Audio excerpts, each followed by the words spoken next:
Hello and welcome to Webinar 3, Life at Harvard. My name is Camilo. I'm currently a sophomore at Harvard studying mechanical engineering. Here we are in front of Widener Library, one of the most beautiful buildings on campus and really the academic soul of the college. Hi everyone, my name is Nina. First, we are going to give a brief overview of what percentage of students get accepted to Harvard. Of all the students that apply, only 5.2% of students get accepted.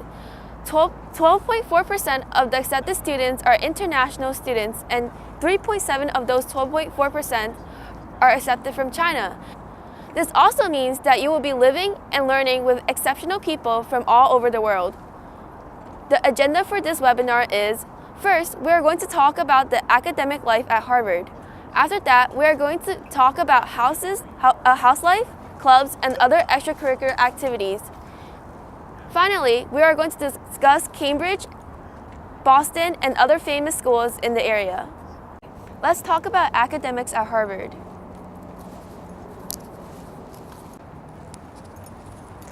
At Harvard, academic comes first for most students. The workload of students vary depending on their specific concentration requirements, interests, and course of study. Regardless of what courses you take, most all courses are rigorous and intellectually stimulating. In order to graduate from Harvard, all students, regardless of concentration, must fulfill the general education requirement, in addition to their concentration requirement. For the sake of time, we will not delve into too much details, but if you are interested, you can consult the Harvard website. Freshmen are limited to taking 4 classes a semester, because adjusting to Harvard life counts as another class. But most students don't take more than 5 classes because that would be way too much work. Since you choose your course, you can dictate the type of workload you want to have each semester. For example, you can dictate to have all PSET courses or all paper courses or a mixture of both. It is important to find a balance to see what's right for you. To check to see how much work or what type of work a class is, you can consult the course Q-score. The Q-score will have the estimated weekly hour of work you will have for the class, other statistics, and reviews from students who took the class before. Another important website for class includes the Course Canvas site. A brief word about concentration at Harvard. You do not have to pick your concentration until sophomore year, so during freshman year, you can just explore and find your passion. Another tremendous part about the college experience is studying abroad. Now, many people think, oh gosh, once you get to Harvard, you'll never want to leave. But no, in reality, once you get to Harvard is as soon as you want to take off.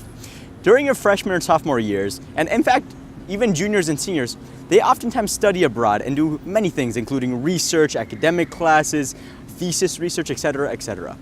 When you're on campus, there's actually an office called the Office of International Education, which its mission is to get students study abroad opportunities.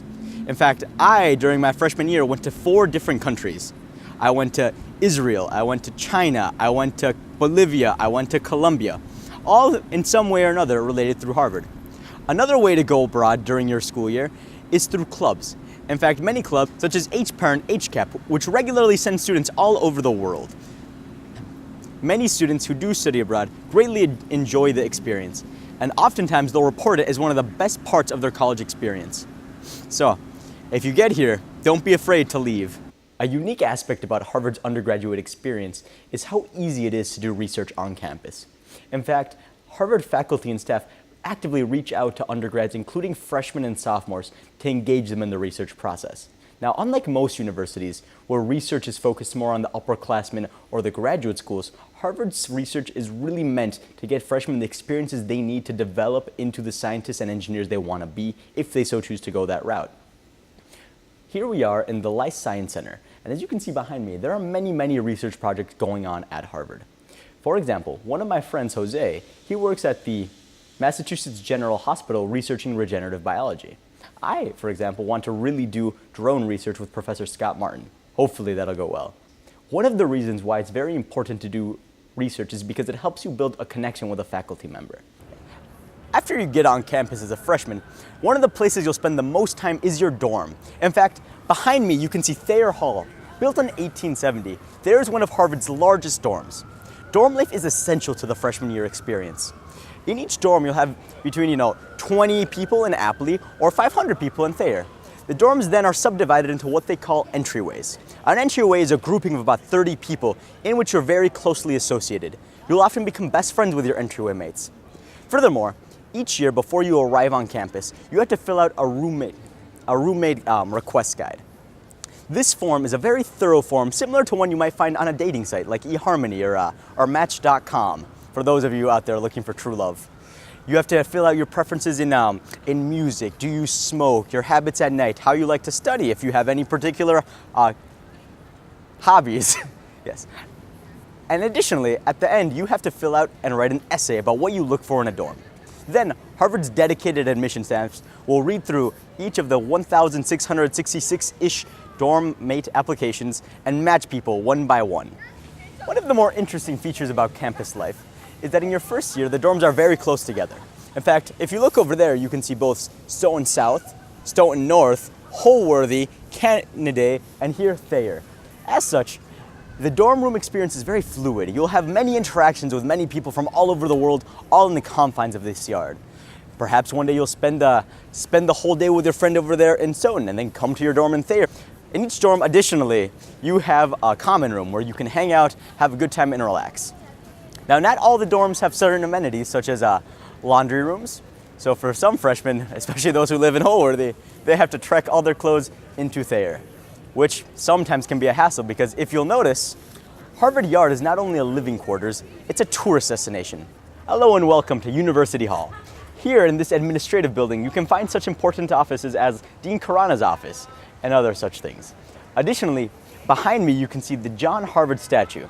Now, spoiler alert, this statue isn't John Harvard, and two other things about it are just flat lies. If you want to find out what all three lies are, ask us during the webinar. Now, clubs at Harvard make up a large percentage of students' time. In fact, I would reckon that most, if not every student, will belong to a club at one point or another during their Harvard career. Some, like myself, partake in multiple clubs. Now, broadly speaking, clubs can be broken up into two categories: social clubs and pre-professional clubs. And in between, there are some clubs that are both social and pre-professional clubs, such as the Society for Professional Hispanic Engineers. Social clubs at Harvard, for the most part, try to engage students not so much in an academic or career-oriented way, but explore issues surrounding things that interest them, like their identity, activities, food, sports, etc., etc. Some of the more prominent social clubs on campus include things like the Chinese Students Association and many, many different students associations, which are notorious for their delicious foods and amazing parties. Additionally, the varsity sports are technically a club on campus, and so are intramural sports, or sports played between houses. If you are looking to further a hobby or maybe explore a new hobby, joining a club is a great way to do so. On the other side of the spectrum, we can turn towards pre-professional clubs. And now pre-professional clubs, such as the Harvard Student Association, which is a multi-million-dollar business, or the Pre-Medical Society, focus more on developing students in a professional/academic sense. These clubs will try to provide students with opportunities, experiences, and tool sets that they can use when they're competing out either in the job market or to get better grades in classes. On top of that, Harvard's clubs are known for their vast networks. In fact, several clubs, such as the Harvard Financial Analyst Club, have many connections all across the business and professional world. In fact, some of our clubs do real-world consulting and publish magazines on their own.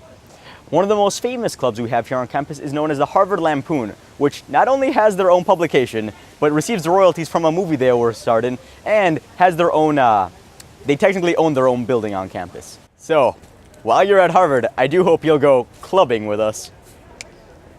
Another crucial part about being a Harvard student is the area that Harvard is located at, Cambridge, Massachusetts. So over here is Harvard, which is in Cambridge. We are in the center of Harvard Square, which is like a mini city. Inside there are a ton of restaurants that we can eat at, such as Chinese food, Japanese food, Mexican food, etc. On the other side of this bridge is Boston.